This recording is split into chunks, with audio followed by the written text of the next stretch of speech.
আজকে আমরা কিছু জানি নেব কিসের ব্যাপারে ইউপিএসসি। তোমরা জানো যে ইউপিএসসি একটা এজেন্সি, সেন্ট্রাল লেভেল এজেন্সি, যেটা কিনা কন্ডাক্ট করে আমাদের দেশের সবথেকে বড় top exam, civil service exam, এছাড়াও আদার্স এক্সাম কন্ডাক্ট করে থাকে ইউপিএসসি। ঠিক আছে, ইঞ্জিনিয়ারিং সার্ভিস, তারপরেও আছে কি সিটিএস, এই সমস্ত বিভিন্ন এক্সাম কন্ডাক্ট করে থাকে আমাদের দেশের সবথেকে বড় এজেন্সি। ঠিক আছে, ইউনিয়ন পাবলিক সার্ভিস কমিশন। এর ব্যাপারে কিছু তথ্য আমরা আজকে জানবো। ইউপিএসসি শুনেছে সবার নাম। এটি একটি সেন্ট্রাল রিক্রুটিং এজেন্সি। ঠিক আছে, রিক্রুটমেন্ট করে। এটা একটা ইন্ডিপেন্ডেন্ট কনস্টিটিউশনাল বডি, একটা ইন্ডিপেন্ডেন্ট কনস্টিটিউশনাল বডি। এটি ক্রিয়েট করা হয়েছে, ডাইরেক্টলি ক্রিয়েটেড বাই কনস্টিটিউশনের দ্বারা ডাইরেক্টলি ক্রিয়েট করা হয়েছে। ক্লিয়ার? তারপরে ইউপিএসসি এটা কত নম্বর আর্টিকেলে আছে? এই ইউপিএসসি সম্পর্কে আর্টিকেল নম্বরে 315 থেকে 323-এর মধ্যে বিস্তারিত বলা আছে। আমাদের পার্ট নম্বর কত? 14, 14তম পার্টে আছে। আচ্ছা, কী কী আছে এখানে? আছে যে ইউপিএসসির গঠনটা কেমন হবে এবং সদস্যদের নিয়োগ, ঠিক আছে, অ্যাপয়েন্টমেন্ট, সদস্যদের অ্যাপয়েন্টমেন্ট কীরকম কীভাবে হবে সেই সম্পর্কে লেখা আছে এই আর্টিকেলের মধ্যে।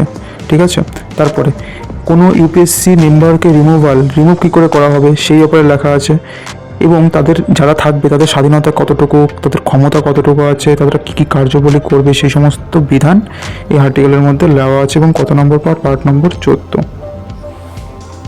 আচ্ছা, তারপরে জানো যে ইউপিএসসির ভিতরে যে চেয়ারম্যান আছে, যারা কে চেয়ারম্যান এবং মেম্বার, এদের টেনিওর থাকে, হোল্ড কী করে, কত দিন তারা তার যে অফিসটা সেটা হোল্ড করে রাখতে পারে। টার্ম 6 ইয়ার, 6 বছর তারা ধরে রাখতে পারে। আচ্ছা দেখো, যদি কোনো একটা মেম্বার ধরো এখন জয়েন হলো, ঠিক আছে, ইউপিএসসি চেয়ারম্যান বা ইউপিএসসির একজন মেম্বার, বোঝা গেল।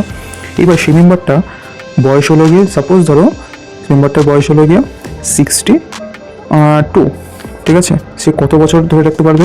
6 বছর। তাহলে এনার বয়স তাহলে 6, তিনি তাহলে 62-তে সে মেম্বার বা চেয়ারম্যান হয়েছে, তাহলে তার বয়স তাহলে সেখান থেকে 6 বছর পর্যন্ত ধরে রাখতে পারবে। কিন্তু 6 বছর পর্যন্ত যদি টানা হয় তাহলে তার বয়স কত হবে?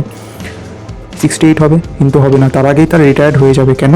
তার বয়স যখন 65 হবে তখনই সে রিটায়ার্ড তাকে দিয়ে দেওয়া হবে। অতএব কোনো একজন ব্যক্তি তার টেনিওর শেষ হওয়ার আগেও সে রিটায়ার্ড হয়ে যেতে পারে, যদি কিনা তার বয়স সেরকম পজিশনে সে ওই পজিশনে চেয়ারম্যান বা মেম্বার হিসেবে যায়। তাহলে বোঝা গেল। আচ্ছা, আরেকটা ইম্পর্টেন্ট পয়েন্ট যেটা জেনে রাখবে সেটা হলো গিয়ে, they can also be removed before the expire of their term.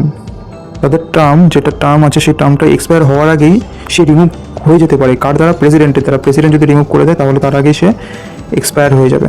ঠিক আছে, মানে তাকে রিমুভ করে দেওয়া হবে। বুঝতে পারলে?